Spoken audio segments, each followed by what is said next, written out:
अब बच्चों current ratio में प्रैक्टिकल जब क्वेश्चन आएंगे तब कौन कौन से कंफ्यूजन बोर्ड के एग्जाम में हो सकते हैं उसके एक रेड पॉइंट है बच्चों।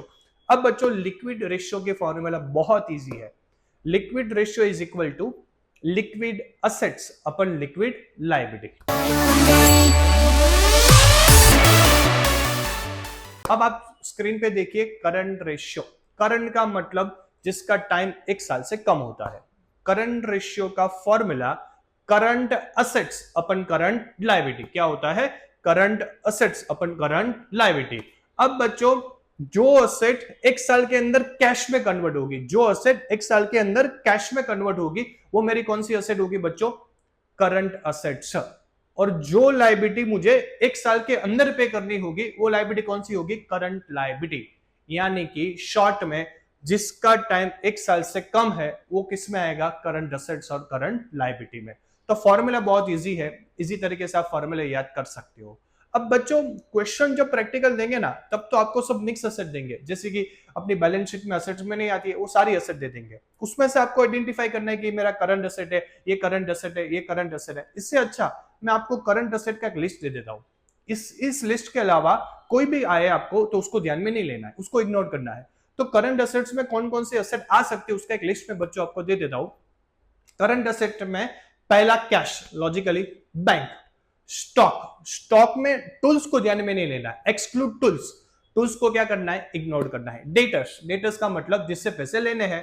आप मेरे स्टूडेंट हो तो मुझे आपसे फी लेना है, तो मैं आपके लिए मैं क्या हुआ? डेटर हुआ बच्चों। ठीक है, नेक्स्ट मेरा कौन सा हुआ बच्चों? प्रीपेड एक्सपेंस, जो एक्सपेंस मैंने एडवांस में पे किए हैं। अक्रूड इनकम है, लॉजिकली अगर मुझसे किसी से फीस लेना बाकी है, मुझे किसी से इनकम लेना बाकी है तो वो मेरे लिए क्या हो जाएगी बच्चों? Current assets. करंट इन्वेस्टमेंट यानी कि जो इन्वेस्टमेंट मैंने 1 साल के लिए किया है, जैसे कि मैंने अदानी के शेयर में, टाटा के शेयर्स में, रिलायंस के शेयर्स में इन्वेस्टमेंट किया, लेकिन 1 साल के अंदर मैंने उसको बेच के कैश कलेक्ट किया, कैश में कन्वर्ट किया, तो मेरा कौन सा हो जाएगा बच्चों? वो करंट इन्वेस्टमेंट। नेक्स्ट है short term loan and advance. Loan लिया नहीं बच्चों, दिया है।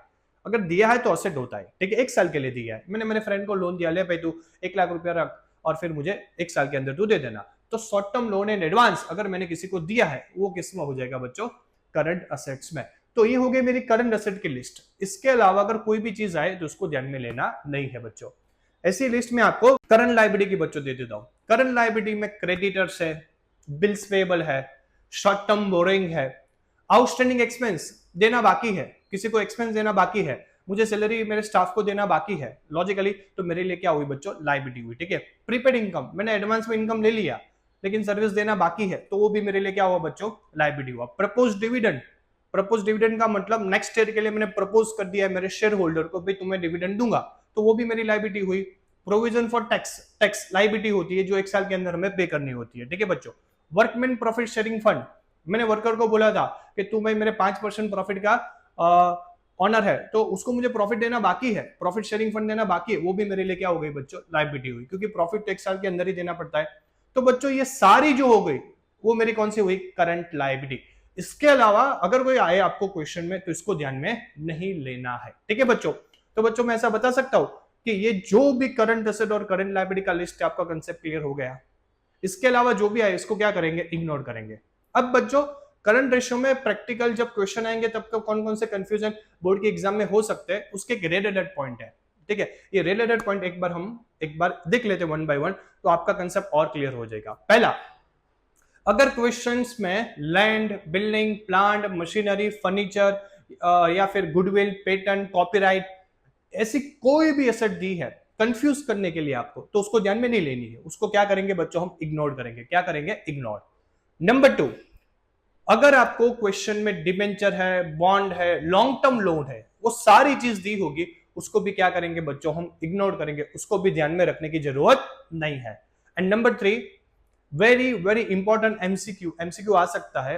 आइडियल करंट रेशियो कोई कंपनी के लिए 2:1 है। क्या है? 2:1। कैसे? फॉर एग्जांपल मेरी करंट रेशियो की फॉर्मूला क्या है? Current asset upon current liability. मेरी करंट असेट 2 लाख है और करंट लायबिलिटी 1 लाख है। Current asset 2 lakh and current liability 1 lakh, तो 2 लाख डिवाइड बाय 1 लाख, तो आंसर क्या है बच्चों? 2:1। उसका मतलब मेरी करंट असेट करंट लायबिलिटी से 2 टाइम्स ग्रेटर है, तो उसका मतलब मेरी कंपनी बराबर चल रही है, कोई प्रॉब्लम नहीं है और आगे जाके ग्रोथ कर सकती है। तो तो अपना आइडियल करंट रेशियो 2:1 आए तो कंपनी बराबर चल रही है, ग्रोथ चल रहा है, तो आप आगे बढ़ो और फ्यूचर में ग्रोथ कर सकते हो। तो बच्चों ये होगा पूरा समरी नोट किसका, करंट रेशियो का। नेक्स्ट हम करेंगे बच्चों कौन सा, लिक्विड रेशियो।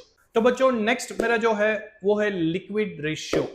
लिक्विड मतलब लिक्विडिटी। लिक्विडिटी का मतलब क्या होता है बच्चों, पता है कि फॉर एग्जाम्पल मेरे पास एक स्टूडेंट आया और मुझे बोला सर मुझे पैसे की जरूरत है, मुझे 5 लाख रुपए दीजिए और मुझे अर्जेंट जरूरत है। मैंने बोला ठीक है ले भाई तू 5 लाख रुपया रख। तो उसका मतलब मेरे पास लिक्विडिटी बहुत अच्छा है, रेडी टू स्टॉक, रेडी, मेरे पास कैश अवेलेबल है, कोई भी आए तो मैं उसको अर्जेंटली कैश दे सकता हूँ। तो उसका मतलब क्या हुआ, लिक्विडिटी। फॉर एग्जाम्पल स्टॉक है वो लिक्विडिटी नहीं है बच्चों, अनसोल्ड स्टॉक लिक्विडिटी एसेट नहीं है। क्यों, वो बेचना पड़ेगा, कस्टमर को कन्विंस करना पड़ेगा, तो वो स्टॉक कैश में कन्वर्ट होने में टाइम लगता है। तो stock is never considered as a liquid asset. Liquidity का मतलब क्या, हम नहीं बोलते कि भाई उसकी बहुत बढ़िया लिक्विडिटी है, उसके बाद ऑन द स्पॉट कैश मिल जाता है, तो उसको बोलते हैं लिक्विडिटी। ठीक है, तो पहले माइंड में कंसेप्ट क्लियर कर लीजिए। लिक्विडिटी का मतलब रेडी टू कैश अवेलेबल। ठीक है, अब लिक्विड रेशियो का फॉर्मूला, लिक्विड भी बोलते हैं उसको, क्विक भी बोलते हैं और एसिड टेस्ट रेशियो भी बोलते हैं। तीनों में से कोई भी नाम आए एग्जाम में कंफ्यूज नहीं होना है। ठीक है बच्चों, अब बच्चों लिक्विड रेशियो के फॉर्मूला बहुत इजी है। Liquid ratio is equal to liquid assets upon liquid liability. ठीक है, बहुत इजी है, liquid asset upon liquid liability. Liquid asset की जगह क्विक एसेट भी हम लिख सकते हैं। ठीक है, आपकी बुक में मेंशन है। तो ये हो गया आपका फॉर्मूला। अब बच्चों हमें लिक्विड एसेट कैसे फाइंड करना है, तो उसको एक रिलेटेड पॉइंट में मैं आपको कंसीडर समझाता हूं कि इसमें 3 रिलेटेड पॉइंट है जहां पे आपको ध्यान रखना पड़ेगा। How to find liquid asset. Liquid asset का फॉर्मूला है liquid asset is equal to current assets minus stock minus prepaid expense. अगर क्वेश्चन में आपको करंट एसेट दी है तो करंट एसेट्स में से 2 चीज माइनस करनी पड़ेगी, एक आपको स्टॉक माइनस करना पड़ेगा और दूसरा क्या माइनस करना पड़ेगा, प्रीपेड एक्सपेंस। ये माइनस करेंगे तो आपका बच्चों क्या हो जाएगा, लिक्विड एसेट्स। नेक्स्ट है लिक्विड लायबिलिटी।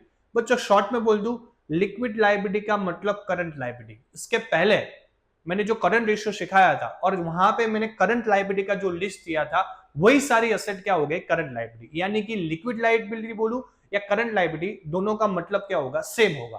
ठीक है, तो पहला पॉइंट कि भाई इस तरह मुझे करंट एसेट्स में से स्टॉक और प्रीपेड एक्सपेंस माइनस करना है, और दूसरा लिक्विड लायबिलिटी का मतलब ही क्या होता है, current liability. And third, ideal liquid ratio 1:1 होता है। क्या होता है, 1:1, यानी कि liquid ratio is equal to liquid asset upon liquid liability. For example liquid asset भी 1 लाख है और मेरी लिक्विड लायबिलिटी भी 1 लाख है, तो मेरा जो आइडियल करंट रेशियो है वो क्या हुआ, 1:1।